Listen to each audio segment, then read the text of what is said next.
Coco, ça y est, première journée, premier départ. Comment on se sent en tant qu'organisatrice de cet événement qui met le sourire à toutes les femmes? Bah, un petit peu fébrile parce que c'est le premier départ, donc on essaye de tout caler.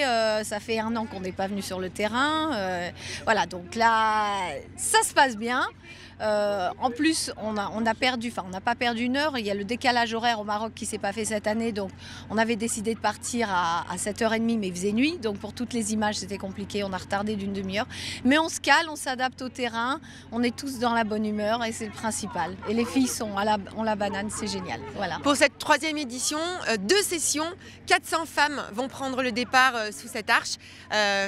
En tant qu'organisatrice, comment on vit ça? En fait, moi, personnellement, j'ai trouvé que l'aventure était trop courte, les 2 premières éditions. On prépare ça pendant 1 an et en 5 secondes, c'est fini. Alors, on est toujours triste de se quitter. Alors, j'ai dit au staff, au débriefing de l'année dernière, j'aurais dit l'année prochaine, on fait 2 sessions. Et là, ils m'ont tous regardé, ils m'ont dit, elle est folle. Et on l'a fait, on va le faire. On a beaucoup d'énergie, on prend des vitamines. Ça va le faire. On attend les 2e sessions aussi avec impatience. Et on va bien profiter surtout. Donc, c'est quand même un succès fou. Ces femmes qui viennent en une demi-journée, les inscriptions sont quasiment toutes bookées. Et là, en fait, il y a déjà des demandes pour l'année prochaine. Qu'est-ce qu'elles viennent chercher, ces femmes qui viennent dans le désert? Je pense qu'elles viennent chercher un peu d'aventure, de se retrouver entre filles, de rigoler et de retrouver un peu leur âme d'enfant. En fait, c'est vrai que la vie de tous les jours n'est pas toujours simple, on a tous des problèmes et c'est une bulle d'oxygène et je pense qu'aujourd'hui les femmes, elles ont envie de se donner les moyens de vivre quelque chose. Peut-être qu'il y a quelques années on osait moins, une dizaine, une vingtaine d'années et aujourd'hui on ose, mais tant mieux, en plus c'est un budget tout à fait raisonnable, donc faut y aller, quoi, faut foncer. Faites-vous plaisir, mesdames. Il faut avoir une super condition physique pour venir à Trek El Marche? C'est ouvert à toutes les femmes, de 18 à 70 ans, voire même plus. Il faut avoir un bon mental. Pour moi, c'est 50% le mental, 50% le physique. Une bonne condition physique, il ne faut pas être des athlètes de haut niveau, c'est que de la marche. Donc pour moi, tout le monde peut le faire. Il faut quand même un entraînement. Moi, je préfère leur expliquer que ce n'est pas non plus facile de faire 100 km dans le désert.